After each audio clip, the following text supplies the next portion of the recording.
Hey everyone, welcome in as we look back at another great IMSA WeatherTech Sports Car Championship event from Laguna Seca this past weekend. Brian Hill along with Calvin Fish. And Calvin, it's exactly what we thought it was going to be. It was deja vu all over again, literally. The racing was just as great as it was last year. But when you look at the result sheets, the three class winners were the same class winners from last year.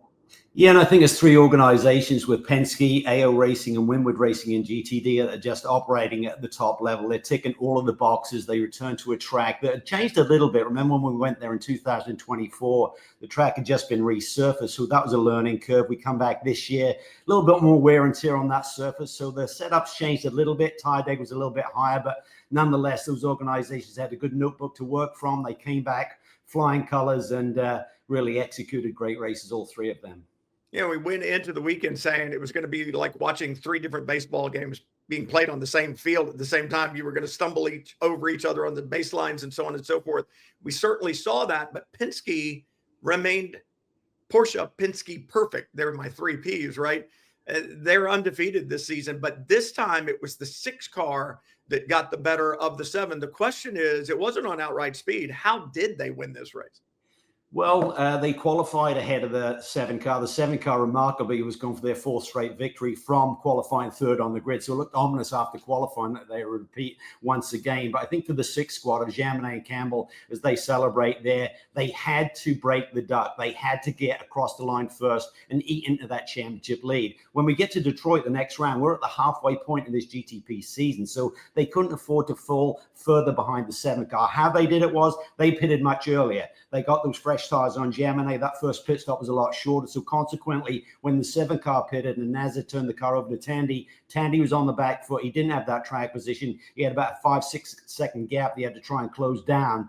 And then we got the second round of pit stops. And then that's a reverse of that cycle where suddenly the 7 car has got a much shorter pit stop. He came out of the pit in the lead, but then hot tires on Jaminet, he made the move quickly, and then he just hung on. It looked really close at one stage, and then there was some traffic with the 40 car separating the 2 Porsches. I'm sure Tandy was frustrated by that, but ultimately he had to hang on really dearly at the end. There was a big fight with Dries Vanthoor in the final corner to claim that 2nd spot on the podium. Well, thank you for taking me to the next talking point, which is BMW Team RLL. Again, BMW on the pole, 4 straight poles for Dries Vanthoor, and the speed is definitely there. And I think the execution was much better this weekend. That fight down to turn 11, the final lap, he and Nick Tandy side by side. So I think a lot better showing, a lot better performance for BMW this weekend. Question is, are they in a place where they can win races now? And maybe more importantly for Bobby Rahal, did BMW look at that and say, this is enough to keep that program at that shop?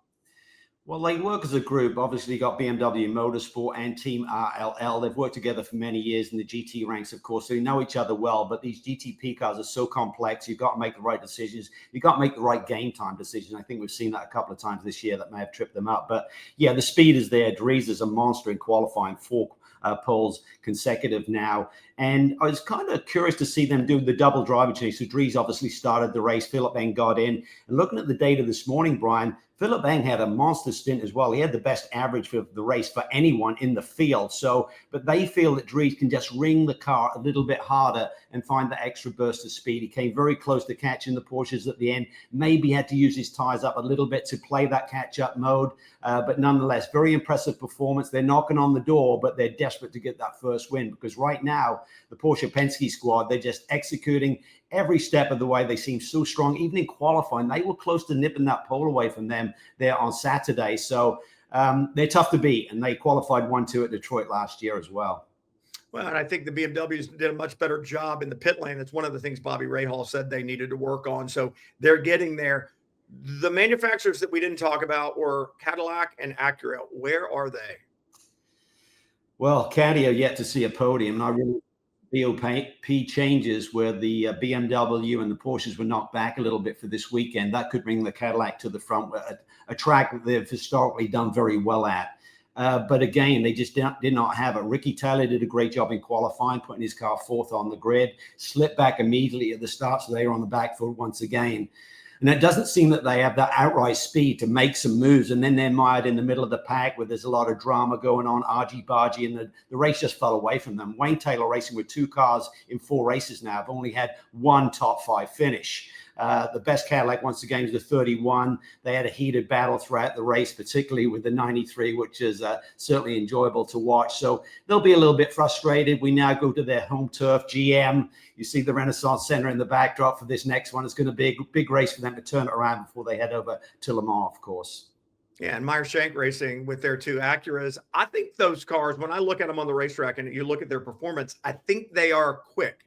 I think they've got the speed, but it looks to me like, certainly from Sebring on, it looks like the car is on edge all the time. You might be able to get 1 lap out of it, but over race distance, I think it's just too hard a car to drive. When you see drivers like Colin Brown, Tom Bloomquist having problems and throwing those cars off the road, that really says something to me about the balance of that car. I think if they can get the car underneath them, they're going to be contending for race wins as well.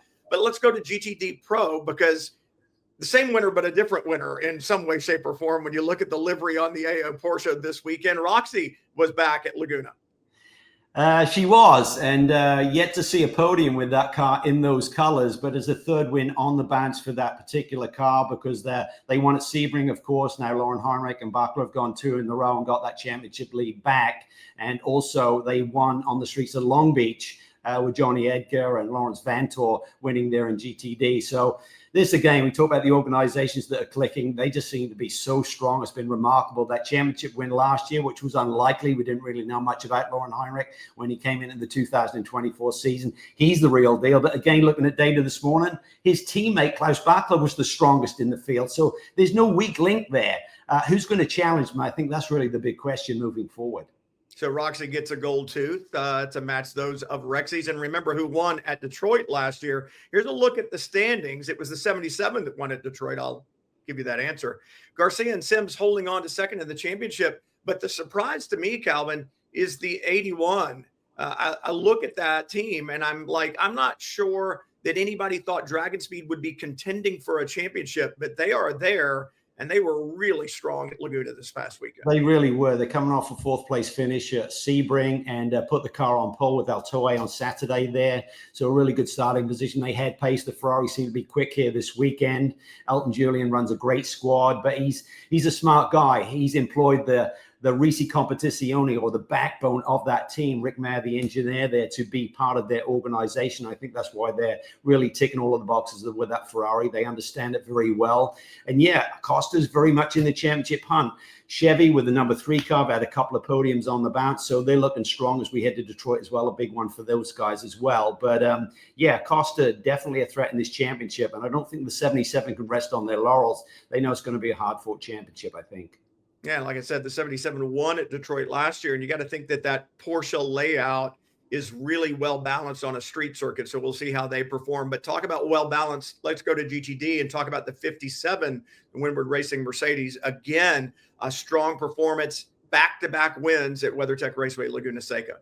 Yeah, and last year's win was a little bit more difficult. Philip Ellis had to take advantage of Robbie Foley in the Turner Motorsports BMW, getting roughed up a little bit in GTP traffic, and scored the victory. Yesterday, they got the car to the front. He and Russell Wood celebrate once again. 2 wins out of the 4 races so far for the championship leaders, defending class champions, of course. And again, they are ticking all the boxes. Russell Wood has done such a solid job in qualifying, regularly on the first 2 or 3 rows of the grid, and Philip Ellis does what Philip Ellis does. He's just a monster behind the wheel of that Mercedes AMG. You put him in the lead. He just doesn't make any mistakes. He's just a machine right now.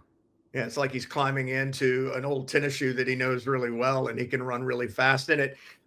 The championship in GTD Pro, we talked about 3 contenders. Who is it in GTD? It looks a little more cut and dried for the top of the championship, at least at this point in the season. Well, I think Thompson and Hawksworth, they're such a strong driver combination. I mean, Sully and Jimmy Vasser obviously tried to stack the deck there and try and go after this GTD championship before they move to the new car for next year. And they're getting consistent results, but I think they got to start winning. They got to start knocking that 57 off the top perch, much like we talked about with the Penske's, with the 6 car having to win. I think the 12 car has got to get to victory lane and try and build that puffer, eat into that 124-point lead before it's too late. Yeah, and I think you could argue that the driving lineup in the 12 car might be one of the strongest in GTD when you look at the delta between the two drivers. So they certainly have an opportunity. And I think the next round at Detroit, that Lexus should be really strong. The torque of that engine really good for coming off those low speed corners like we see on street circuits. It's why we've seen success for the Lexus in the past at circuits like Long Beach. So it'll be interesting to see how that pans out. I talk about Detroit, Calvin, completely different racetrack. We go from the uphill, the downhill, the iconic corkscrew out in Laguna Seca. What are you looking forward to at Detroit? Well, I think Detroit, much like Long Beach with a 100-minute sprint race, single stopper, so much strategy involved. Do you catch a break with when you've pitted, and if there's a yellow, things like that. It's one of those wild card events. And I think for the championship leaders, yes, some of them need to keep winning. But I think they're also looking at it as one of those where it's damage limitation. Don't get in the wrong side of that strategy. Don't take too much risk. They're unforgiving with the walls there. It's a brutal racetrack. It's going to be a real scrap around the streets there in the Motor City. So I think for the championship leaders, they'll go with intentions of, extending that championship lead. But I think if they can come out with just a podium or a top 5, many of those guys will be happy. Yeah, the concrete walls are pretty unforgiving. You can throw a championship away pretty quickly there. So you talked about yellows. We had none at WeatherTech Raceway Laguna Seca. Street circuits are known for them, so that could be a different ball game altogether. A street fight, cage match, whatever you want to call it. It's coming up next from Detroit in just a couple of weeks' time. Make sure you join us. We're going to be there. Make sure you are too. The Chevrolet Detroit Sports Car Classic, 3:30 p.m. on Peacock. We'll see you there, everyone. Hi folks, Lee Diffie from NBC Sports here. If you truly enjoyed what you just watched, you can get more news, interviews, and highlights by subscribing to the Motorsports on NBC YouTube page. You can get it all, so go for it.